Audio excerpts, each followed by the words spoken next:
It was purely accidental. I knew I wanted to write something steampunk, and I kind of wrote it and then realized it was cozy because the stakes were low, and it was, about building someone's life. Do you love science fiction and fantasy books? You found yourself in the right dimension. Welcome to the greatest podcast in the multiverse, where each week I talk to science fiction and fantasy authors about myth, magic, and the infinite possibilities of storytelling. I'm your host, Herman Stuernagel, and I'll be taking you on a journey with some of your favorite authors, helping you to get to know them and possibly uncover some new literary gems along the way. Ready to explore? Because on this show, every conversation is a doorway into a different world.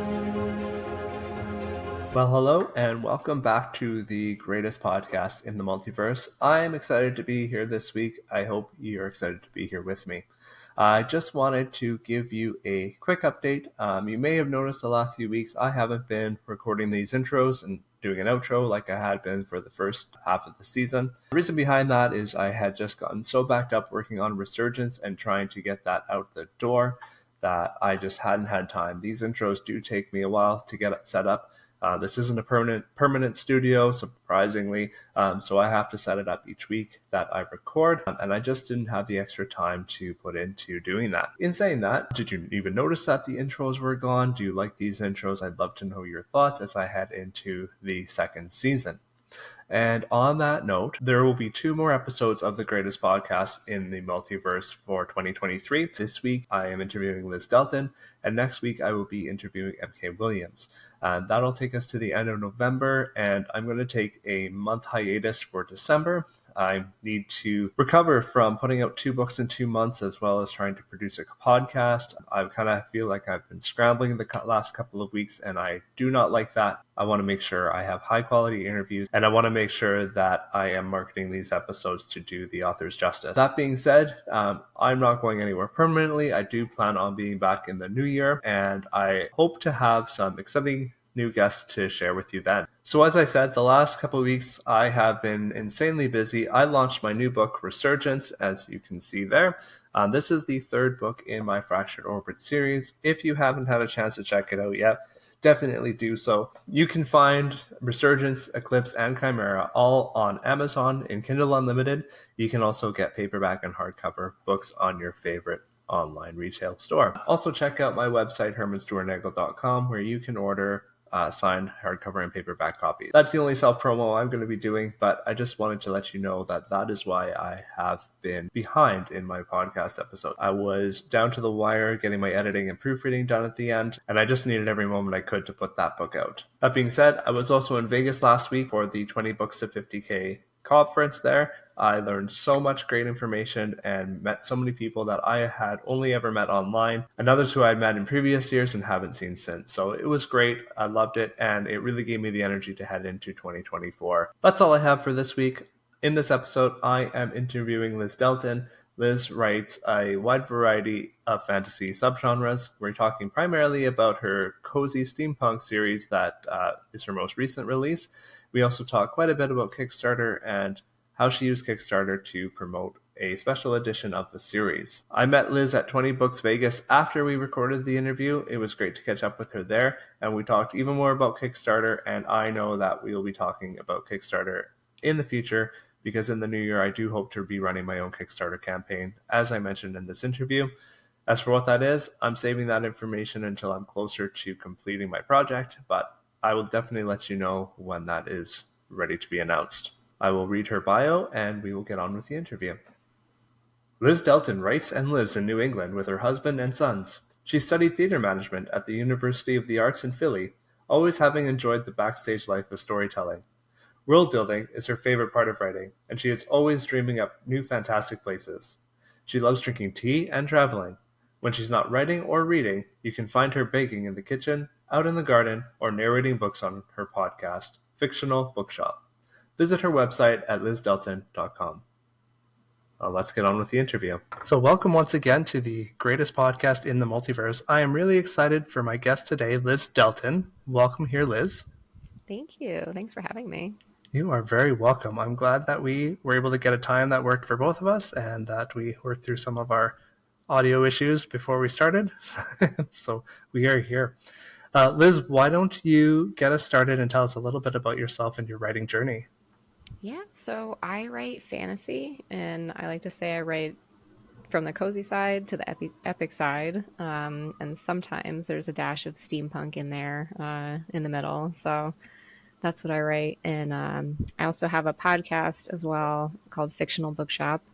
And yeah, I like to write and podcast and read. So my Awesome. entire personality. That's great. How long have you been writing for, Liz? About I was at a book signing this past weekend and someone asked me and I had to like go back and think like, all right, that book was published in so about 12 years now. Nice. And my first book was Meadow City, which is a young adult fantasy adventure. So yeah, that book is 10 years old or so. So Right. Cool. And have you been writing prior to publication? Like how long? What made you start writing?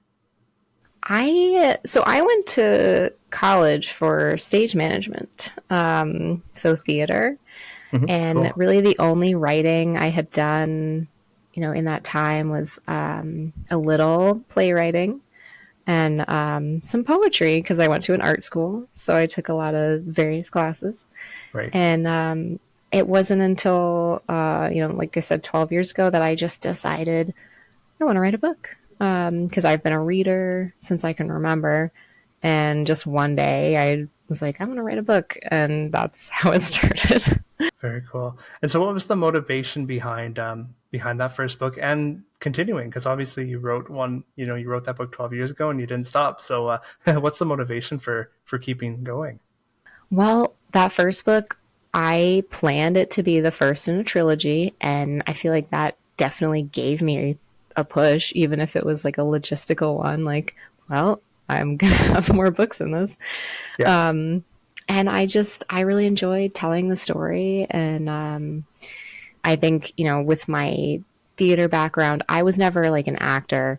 I was like being backstage. And so I like the backstage side of storytelling.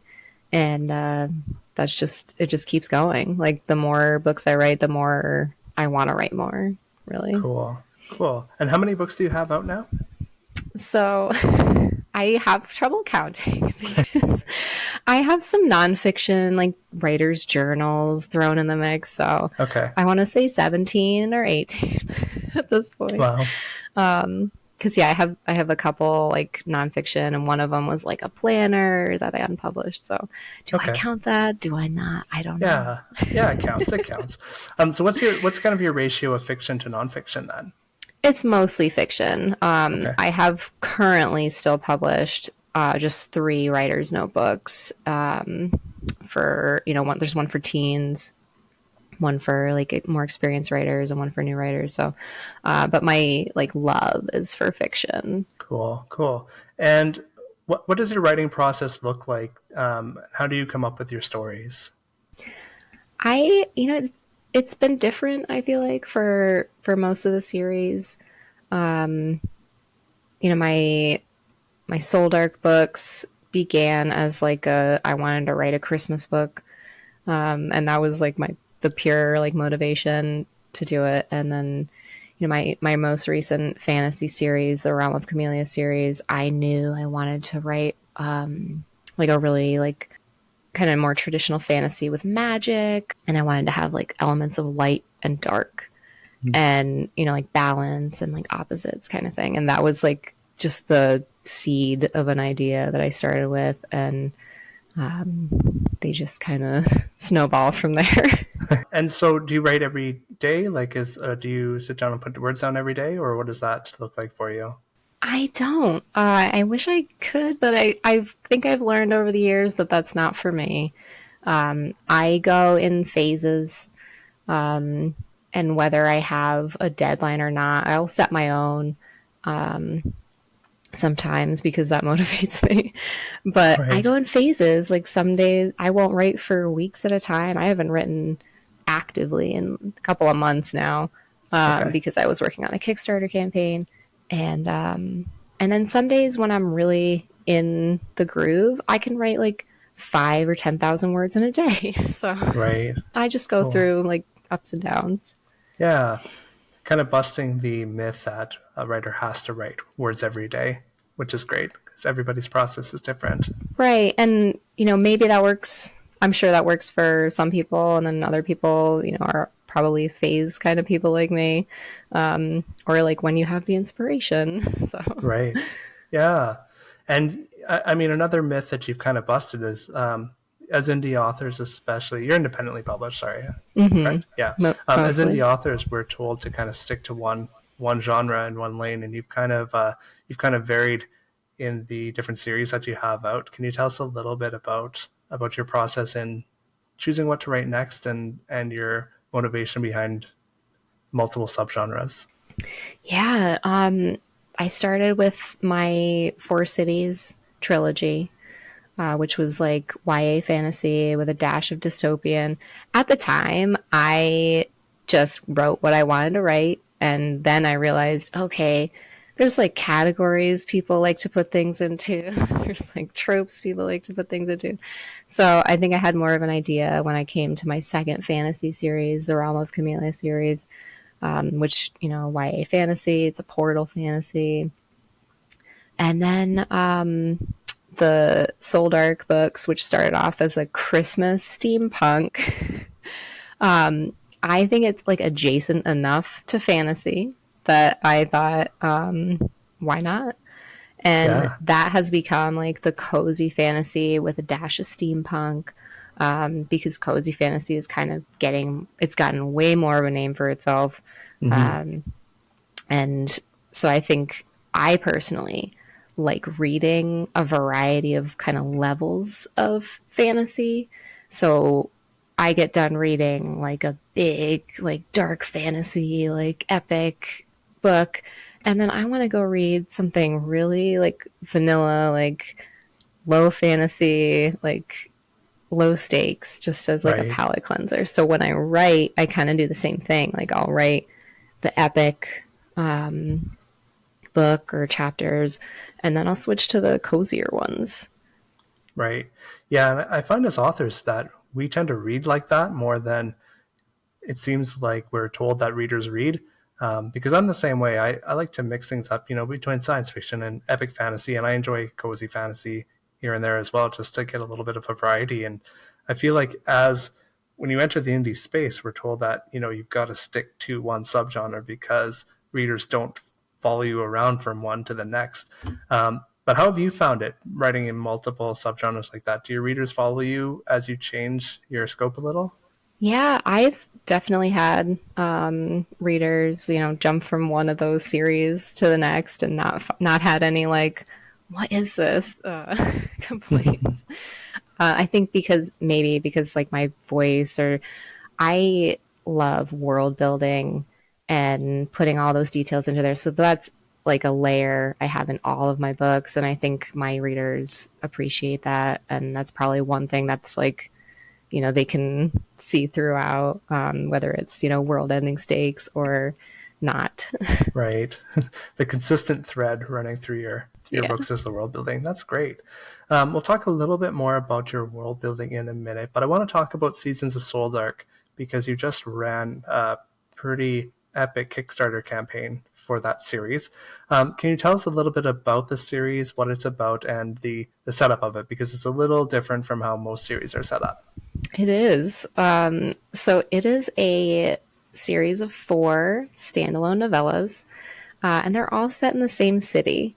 And I mentioned the Christmas one. It started with the Christmas one, and it was planned to be like a one and done. And then, like a year and a half after I published that one, I thought I should really do the other seasons. Hmm. And so I started putting them out every quarter, like from that point forward.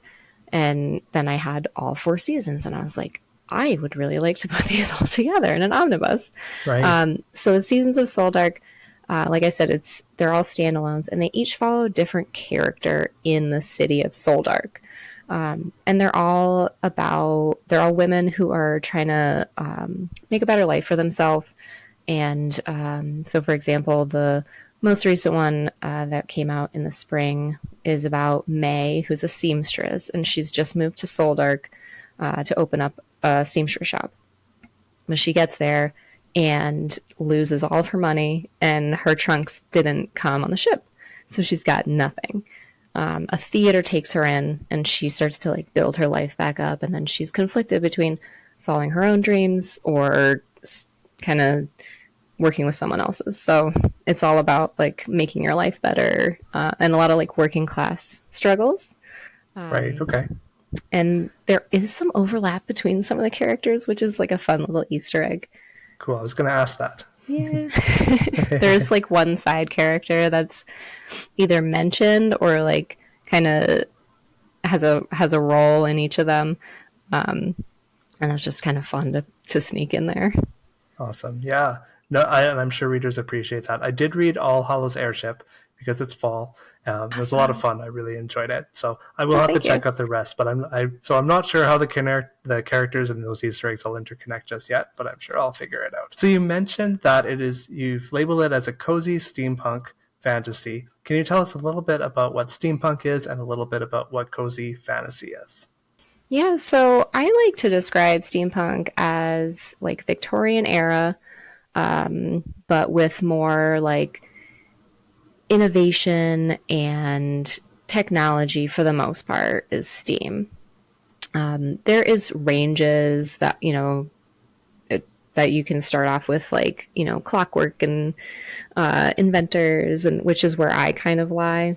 And it goes all the way up to like airships with people who've got like steam ray guns kind of thing, like to the more sci-fi side. So I'm on the kind of lower, almost gas lamp fantasy adjacent side, but there's no magic generally in steampunk. I would say gas lamp fantasy is like similar, but generally has magic. Right. Okay. And then the cozy fantasy aspect is the low stakes generally. It's not world ending, and it's usually about like building lives up or almost a slice of life, with kind of character driven conflicts, and then I just decided to combine the two. Very cool. And I guess what was behind that decision to combine steampunk with cozy fantasy? Because I feel like that is a unique pairing. Yeah, it was purely accidental. It started with the Christmas bit, and I knew I wanted to write something steampunk, and I kind of wrote it and then realized it was cozy, because the stakes were low, and Right. And it was about building someone's life. The first one, the Christmas one, is about Aurelia, who's an inventor, and she's got a Christmas deadline for an invention that she's trying to make, and she wants to make her family's life better and things like that. So, yeah, I say it's got a dash of steampunk because I don't want to like scare away people, because a lot of people are unaware of steampunk, I want to say. Right. Yeah. So I don't want to like scare away people by saying it's steampunk, but and then I like to throw in that Victorian explanation, because it is generally set in like a Victorian, like almost Londonish time period, or like almost historical fantasy type thing. Okay. Yeah. So are there tropes from, we talked a little about some of the tropes in steampunk. Are there tropes in cozy fantasy that, I know you didn't intend to go in writing a cozy fantasy, but are there tropes that readers are expecting from a cozy fantasy?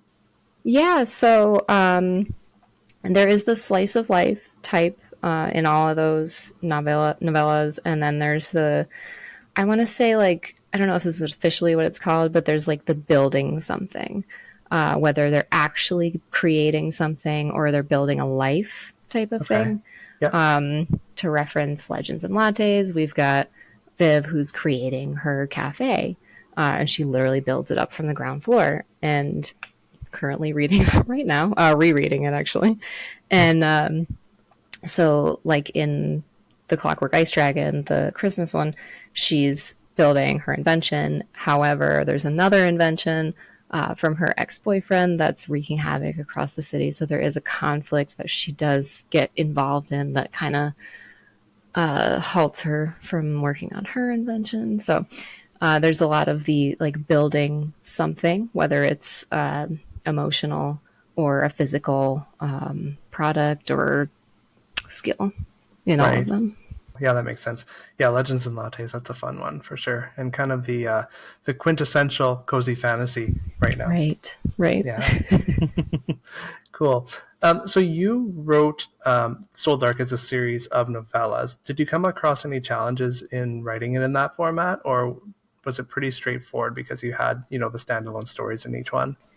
I really enjoyed writing it as novellas because there isn't a lot of action in these lower stakes stories, it was easier to make sure that each chapter had like conflict or was advancing the plot and there wasn't anything like expanding it unnecessarily. That way the cozy plot like doesn't feel slow essentially. So it's like all story, all, character, all low stakes action. Right.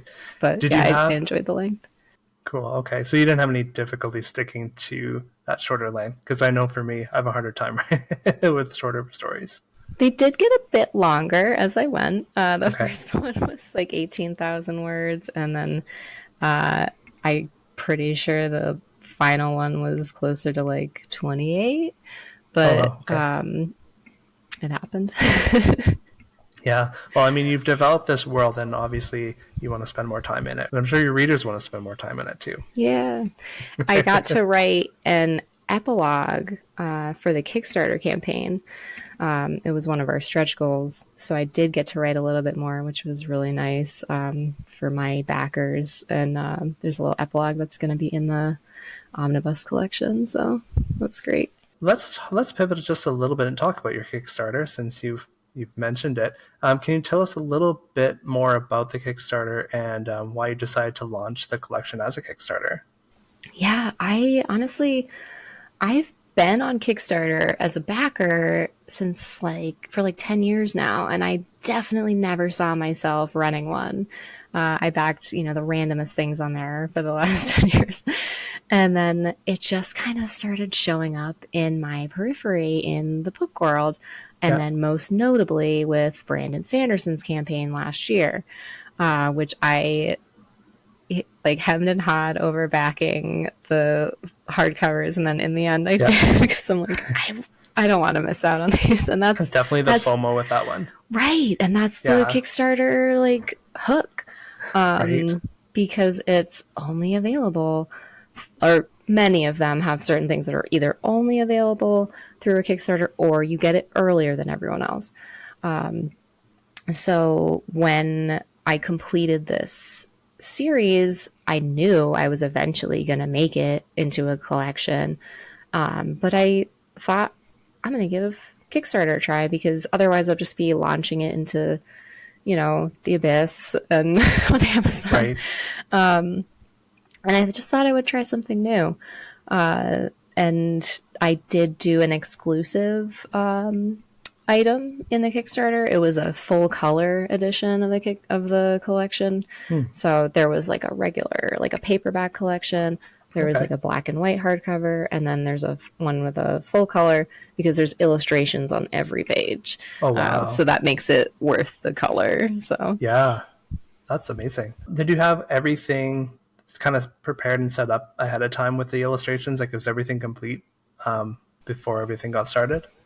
yeah, so I found this wonderful illustrator on Instagram, Amy Marchant, and she had done the black and white sketches before I launched the Kickstarter. Okay. So we had gotten, the majority of the, backers could see what it was going to look like. Yeah. And then the night before the Kickstarter launch, she emails me and she's like, "Here, do you want these too? Like, I got them done. Like, hopefully you can include them." And I'm like, "Oh, thank you." Wow. So I was able to like sneak that color art in so we could have like a little bit more of a glimpse Right. on the campaign page. That was great. And but I had like a I knew what the layout of the book was going to be and everything. And I already had the cover art from my cover designers, Deranged Doctor, and it was lovely. And I did the case design myself. Okay. So the dust jacket was designed by the cover designers, and then I did like underneath the dust jacket. I Right. don't have any proofs. If I did, you would definitely be seeing it. They're like so close to being ordered. But Cool. yeah, I spent the majority of the summer kind of organizing and setting up this Kickstarter. Right. Okay.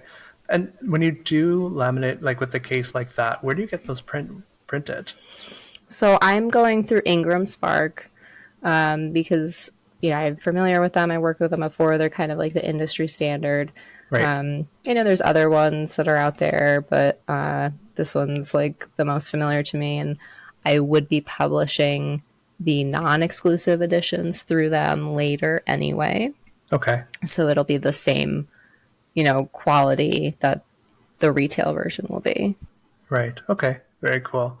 And so, what was the process of running the Kickstarter like? Did you run into any such surprises? Yeah, I was shocked when it funded in 4 minutes, but so Well, that was surprising. congratulations. That's Yeah, amazing. thank you. And then I did fall into like a little bit of a decision paralysis Mm.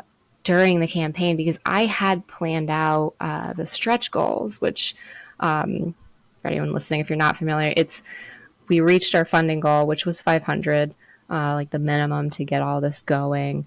And then we have stretch goals where if I think the first one was 750. If we reach 750, we would commission a map. So it's incentives to make a higher campaign.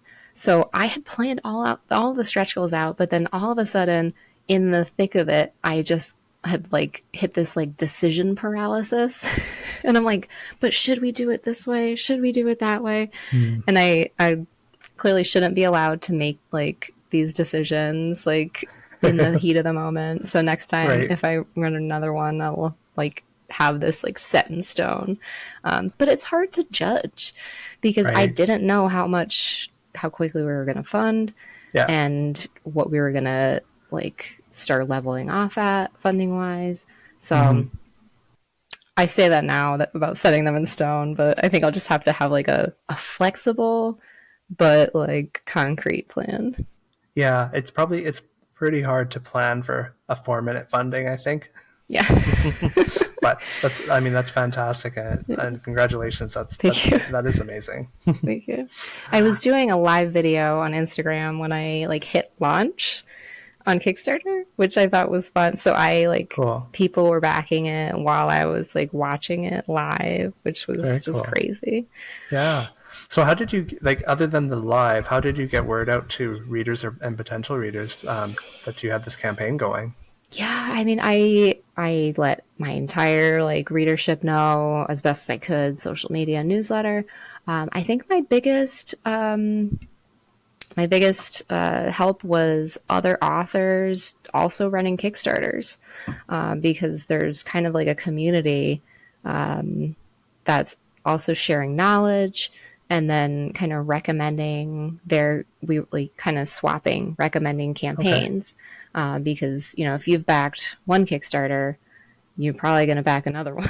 So Right. Yes. and then honestly, I think the Kickstarter, like the native Kickstarter environment, is also helpful because there are people on there who haven't seen my books before, but it looked cool. And, I noticed a lot of backers came from just Kickstarter, which is neat because there's a lot Cool. of like back end tools that you can see like at the, when the campaign ends, like where everything Okay. came from. So it's interesting to see as an author.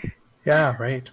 That's awesome. Yeah, all these questions are totally selfish because I do plan on running a Kickstarter at some point. No So worries. I'm happy to have you here answering them for me. Happy to help.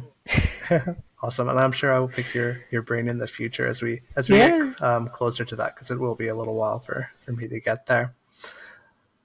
Cool. Well, let's circle back a little bit to your books. I know we've talked about Soldark, and I didn't prepare you for this, but you have a lot of books out there, so I would like to know what series is kind of your flagship series, and is it a subgenre that you would go back and revisit? Is it finished yet?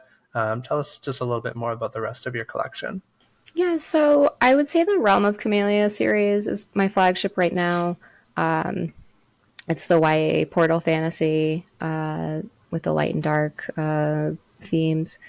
And that starts with the Starless Girl. I just, before I hopped on this call with you, was looking at my bibliography, and I just noticed the first book passed 100 reviews, which is a first for me. So I'm Awesome. super excited about Yeah, that. congratulations on that. Yeah, that's first time. So I know plenty of people have got like thousands of reviews, but this is my celebration. No, that's great. That is Yeah. great. And what's that series about? So that's about Kira Savage is the main character, and she one day starts seeing light in the darkness. So everything kind of has this glowing, ethereal light coming from it. She thinks she's cursed, but when she is chased through a portal in the woods and goes to the realm of Camellia, she realizes she has light magic and she can train there to harness the magic to protect herself, which is handy because these shadow creatures start chasing her and wreaking havoc on the realm, and she gets caught up between a feud between light and shadow magic. Yeah, very different from the Soldark series. Right. I enjoy it. I enjoy the differences. I enjoy the spectrum. I think, like I said, I think as authors we like to read more of a spectrum of subgenres than some Right. readers do. Yeah, cool. So what can readers expect from you next? What next project are you working on? So I am maybe a quarter of the way into the first book in a new series because all of the series I've had until now are all wrapped up. Oh, Realm of Camellia is done. Soldark has all 4 seasons, and I'm working on an epic fantasy. So this is going to be cool. a little more uh, traditional fantasy because Realm of Camellia is a portal fantasy, so it's got connections to the real world. And Right. my first series was like a YA fantasy with like dystopian elements. So I want this one to be more like traditional epic fantasy. I'm currently like workshopping it with my writers group, and I'm hoping for publication next year, depending on how things fall into place. But it's going to be the start of a brand new series for me, which I'm really excited about. And Awesome. I haven't quite figured out how many books will be in the series yet, but probably at least 4. Right. Awesome. It's cool. It's always cool to start a new project and a new Yeah. world. Yeah. So it's an epic. It's going to be an epic fantasy series. You know how long the books are going to be? Are they going to be epic 600-page books? Probably not. I think it's probably going to be over 100, maybe 120. Okay. I kind of like to, I personally like to read ones that aren't like door stoppers, Right. which hopefully doesn't like push the genre like expectations too much. But I think there's room in there for like a medium sized epic fantasy novel. Yeah, I definitely think there is. I'm with you. It's intimidating to pick up a new series and you're looking at this 600 Yeah. page book and wondering, is it going to take a month to to read this Right. one book? Because I'm a slow reader as well. My free time is spent writing and podcasting, like I'm sure yours is as well. So when I Right. pick up a new book, it's hard to look at those epic fantasies sometimes and Right. justify the time on them. Yeah. So this is the greatest podcast in the multiverse. Can you tell me about how in a parallel universe a different choice might have shaped another version of your life? Absolutely. In another universe, am probably doing theater in either Philly or I want to say Chicago. Because I did go to school in Philly for stage management. I worked with a small theater company and learned so much about the theater there until I moved back to my home state of Connecticut. So in another universe, I might not have moved back to Connecticut and to pay my student loans, and I would probably be doing theater still in Philly, or some of my theater friends moved to Chicago, so I could see myself there as well. Cool, very cool. And so, if you were still in theater, would you be writing? I think so. I think I Yeah. probably would have fallen into playwriting, Okay. which is still a possibility in this universe. Ooh, I am highly tempted to adapt one of intriguing. my books into a play. That would be incredible. As indie authors, we hear, well, and any authors, I'm sure, here like often gets talked about movies, right? But plays isn't something I hear too often coming from It's authors. like way more accessible to get like a Yeah, play produced. absolutely. That's interesting. Think on that one. To think, but yeah, I look forward to one of your novels becoming a play Thank you. adaptation. Yeah, awesome. So, Liz, can you tell our listeners where they can find you and how they can find your books? Yeah, so my website is lizdelton.com, and that's got links everywhere for the books, for my social media. I am sporadically on TikTok. I used to be pretty active on there, but I just don't have the time anymore. And I'm Yeah. mostly on Facebook and Instagram these days. Well, thank you so much again for joining me. It's been a pleasure having you. Yeah, thank you so much for having me. You're very welcome, and we will talk to you soon. All right. Thank you for joining me. If you enjoyed the show, like and subscribe on your favorite podcast app or on YouTube. You can find me on Facebook and Instagram at Greatest Podcast in the Multiverse. As well, you can help support the show by supporting me on Patreon. For as little as $5 a month, you can get early access to the show, as well as submit your questions for my upcoming guests. I hope to see you next time. Bye now.